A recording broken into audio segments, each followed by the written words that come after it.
Is that your screensaver? No. No? Alright, that is weird.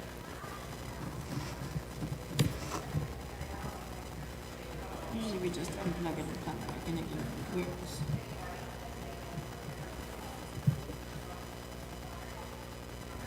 Okay, that's that. So it's probably just probably still warming up.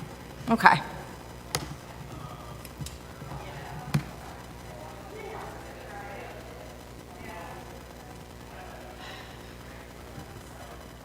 Oh. We're doing something. We're thinking about it. And I'm just gonna switch it.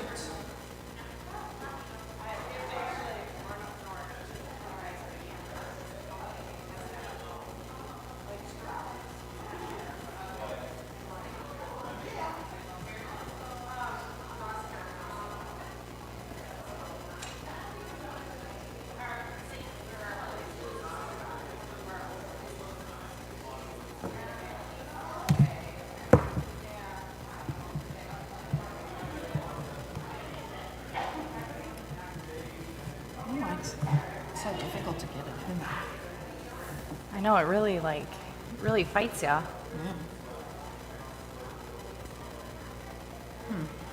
Maybe, hold on.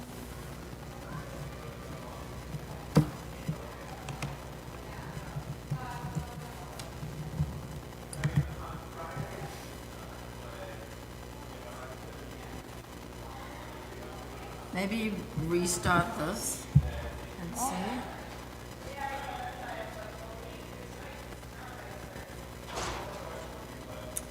Otherwise, I might have to have you get onto the other Wi-Fi.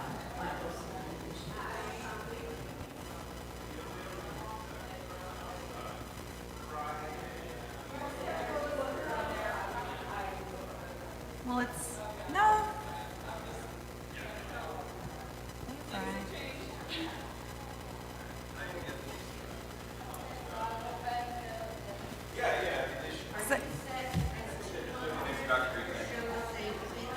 No, and I think that might be what the problem is. Mm-hmm.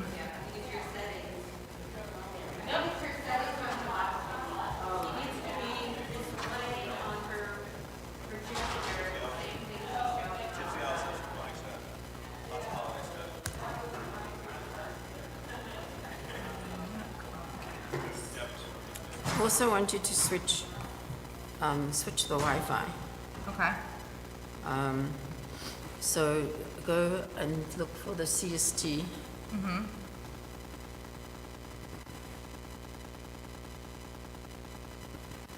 Not the CST guest, but the other CST one. So disconnect that one.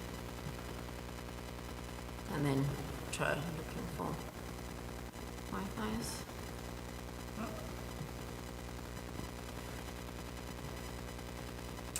Wants me to, no, I don't want to do it that way.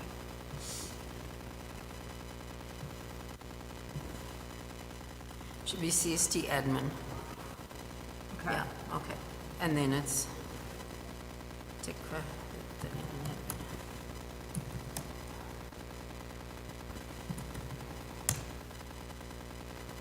maybe that'll help.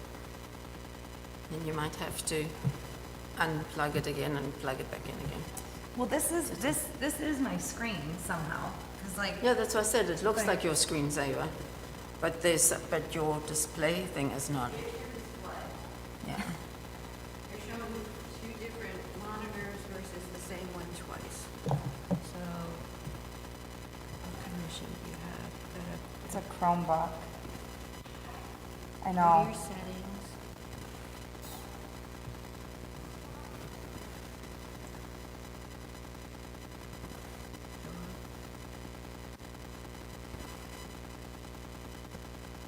Device.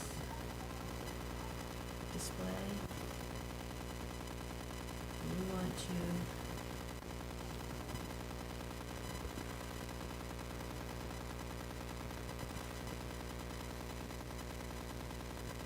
click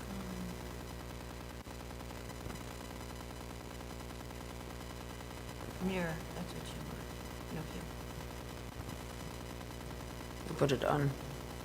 There you go. Wow.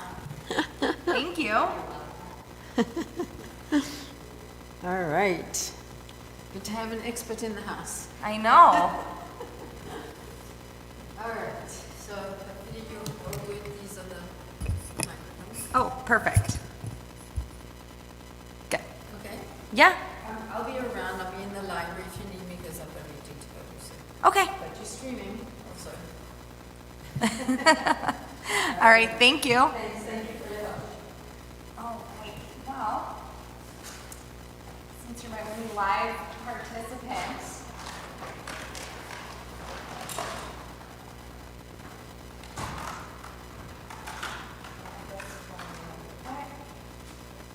send a little packet for you. You're welcome. All right, and then for anyone who is watching streaming, hello. I'm going to get started real quick with the presentation. Shouldn't take too long, but if you have any questions, just let me know. My name is Karen, and I work for Oakview Cemetery, right next door in Royal Oak. This synagogue, Shir Tikva, actually owns a section within our cemetery that they reserve for members of their congregation and their families. So I wanted to just come and talk about the benefits of pre-planning end-of-life arrangements for either yourselves or for loved ones. Just a quick thing about myself. I started working in the cemetery business about 6 months ago. I previously worked for Macy's at Somerset, and I lost my mom. And when I lost my mom, I had such a good interaction with the people that worked at the cemetery and the people that worked for the funeral home that it was inspiring to me to go into that industry, to be that person for somebody else, for other families. I truly believe in the importance of pre-planning your arrangements because when my mother passed, she, unbeknownst to me, had made pre-planning arrangements with her hospice nurse. Because my mom was the kind of person who didn't like to talk about death. She didn't want to think about it. She didn't want to talk about it, and especially not to me, being I was her only child. So my mother in her life was, I don't want to say really vain, but she very much cared about appearances. She, always wanted to make sure that the house looked a certain way and that her car looked a certain way and that everything was a certain way and that it looked really nice. So when she passed, I was under the impression she would want a big funeral with a big, beautiful casket and flowers, and that she would want to be traditionally buried with a big, beautiful headstone and all the things that go along with it. And I was 100% wrong. That was not what she wanted. She wanted to be cremated. She did not want a big funeral service, and she didn't want to be buried. She wanted to be placed in a wall niche, in a mausoleum. 100% the opposite of what I thought she wanted, and in all honesty, it is about 50% cheaper than what I thought we were going to have to spend. Had my mom not made those planning arrangements, I would have chosen for her the exact opposite of what she actually wanted. I don't even know that I would have put her in the cemetery she wanted to be in because she chose a cemetery that one family member was in that I thought she would have wanted to be with a different family member. So for reasons like that, that's why I believe that the pre-planning process is so important, because that way you are making sure that, number one, your final wishes are being honored and you're not leaving your family to guess. Maybe she would have wanted this, maybe he would have wanted that. So it really helps, especially in that time, because it is so chaotic, it is so hectic. So the first question I guess we always want to ask ourselves and each other is, are you prepared? If a death occurred in your family yesterday, what would you be doing today?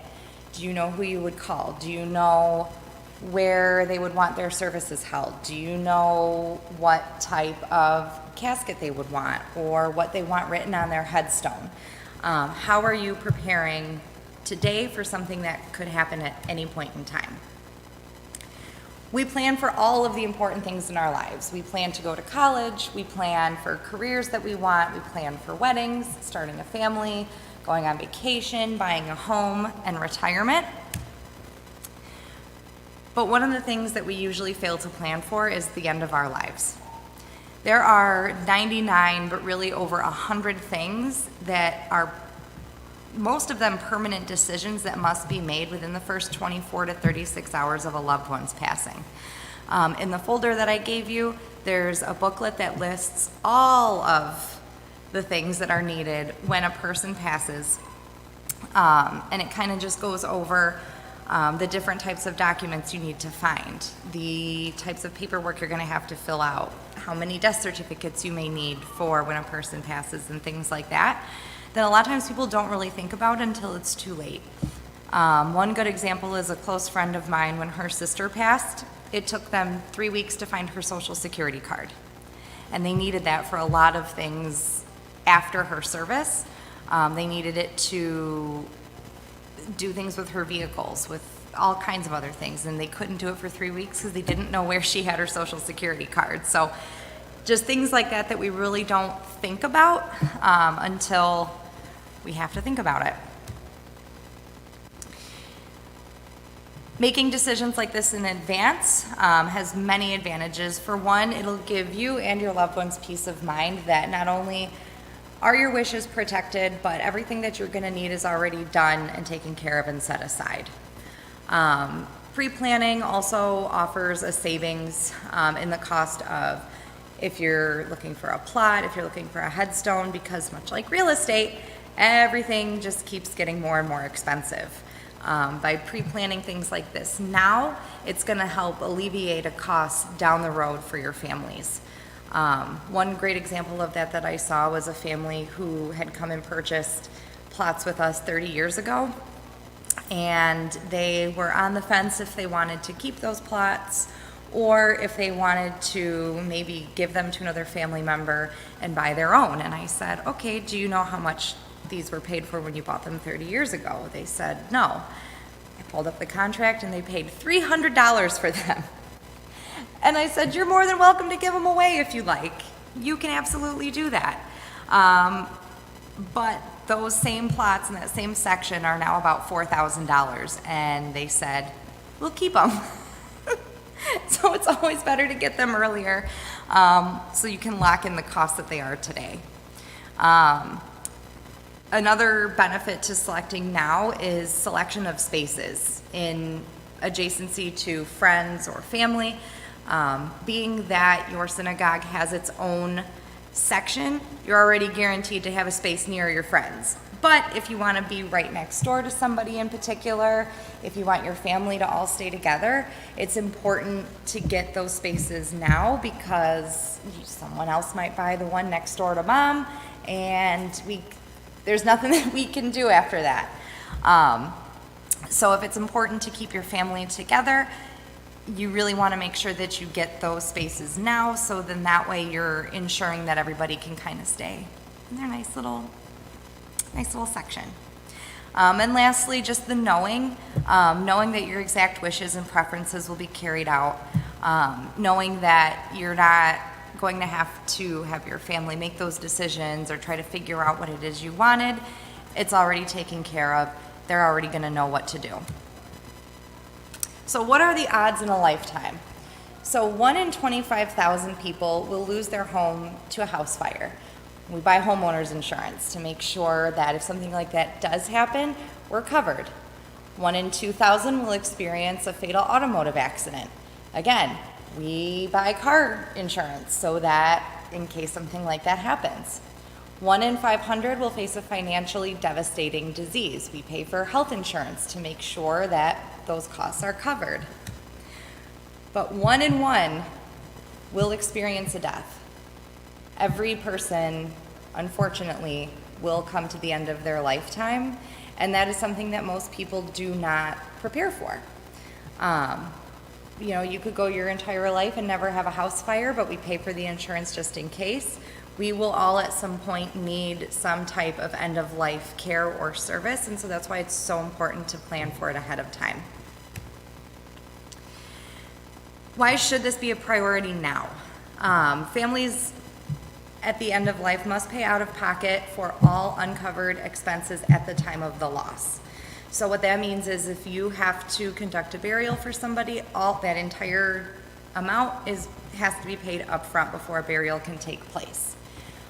For some families, it could be as low as maybe just to do the burial, maybe $5,000. If you're doing the burial and the whole 9 yards, it could go as high as $12,000 to $15,000. And unfortunately, most of the time, families just don't have that right up front. I recently worked with one family that the mother had passed away, and the family did not have all of the funds to pay for the burial.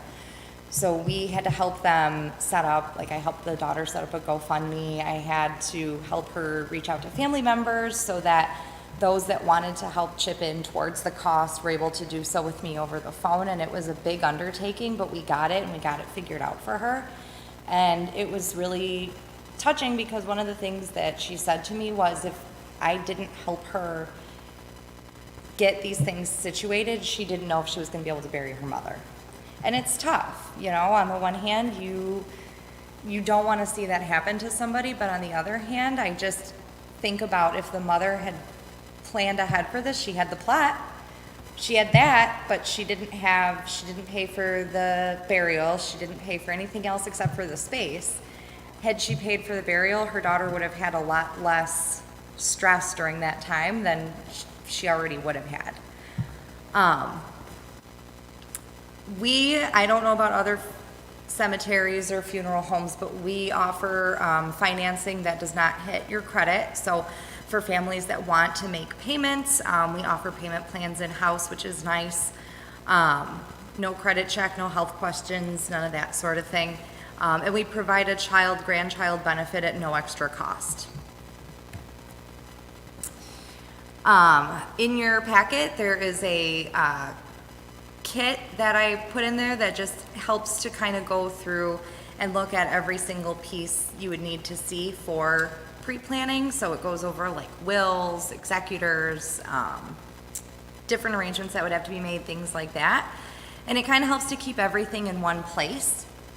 What I like to tell people is when they're utilizing these kits is to put it somewhere that you would have like your social security, any other important documents, deeds to houses, titles to vehicles, things like that, because then at the time when your family would need that and they're looking for these documents, they're gonna find the planner right there, and it's gonna have, once you fill it out, all of the things that they would need to know. Who has your will? Who is the executor? What cemetery do you want to use? All of those things right there in one place, so your family is going to know the answers to those questions. Just some quick facts that I think a lot of people don't always know. 7 out of 10 times the husband passes before the wife. 68% of Americans pass away without a will, leaving the state in charge of distributing their assets. That is something that to me is very important for people to understand, because a lot of times people believe that when their parent passes away that the parent's assets will just automatically go to the children, and that's not always the case. My father, for example, after my mother passed, he said, well, you know, if something happens to me, you'll get the house. And I said, is it in a will? Is it in a trust? He said, no. I said, so what you're telling me is when you pass, and I have to go through everything that goes with your passing, I'm also going to have to go to probate court. And he said, well, no, why would you have to go to probate court? You're my only kid. I said, because I have to prove it.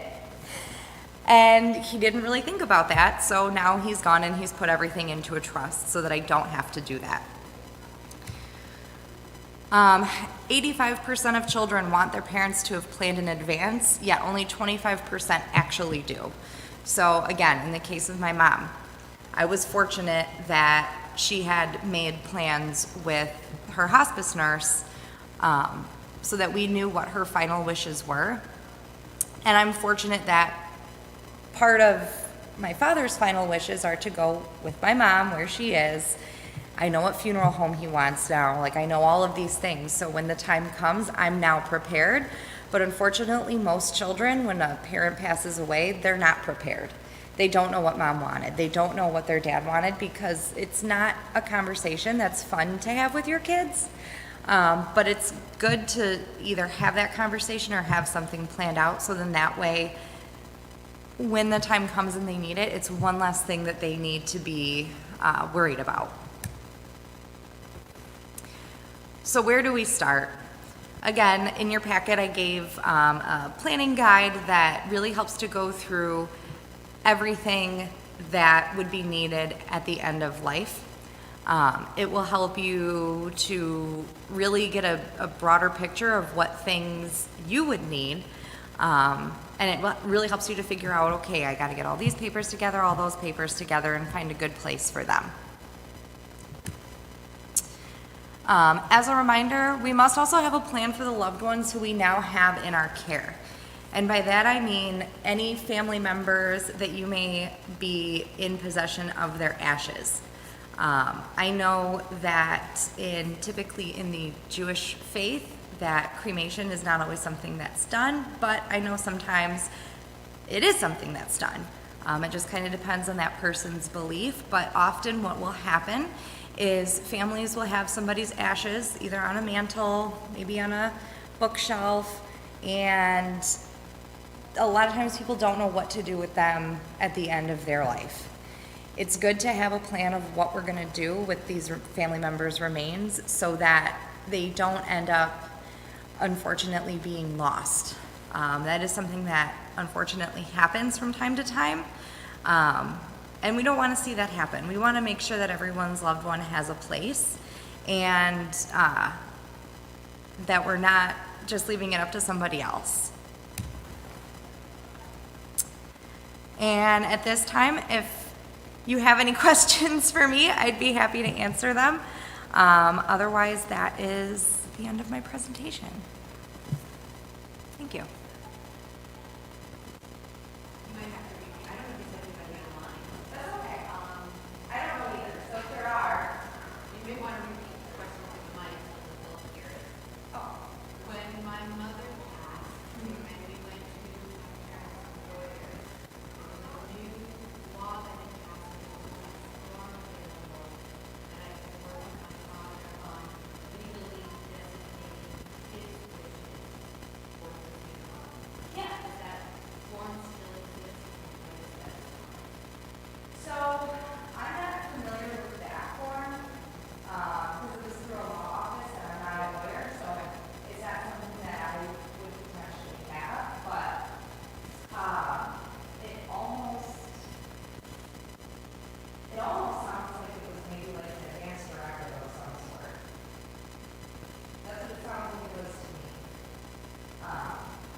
Maybe?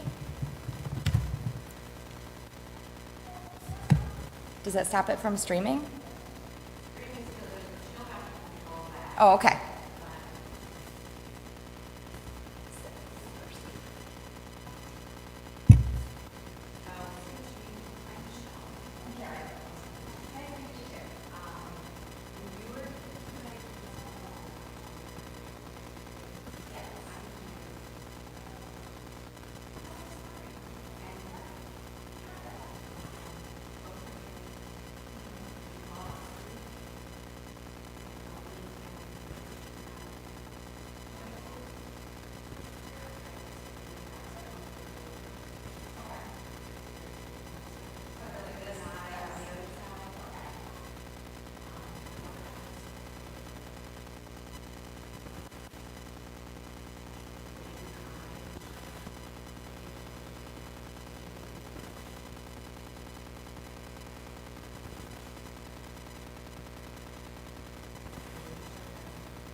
thought, all right, just want to check this, just to screen.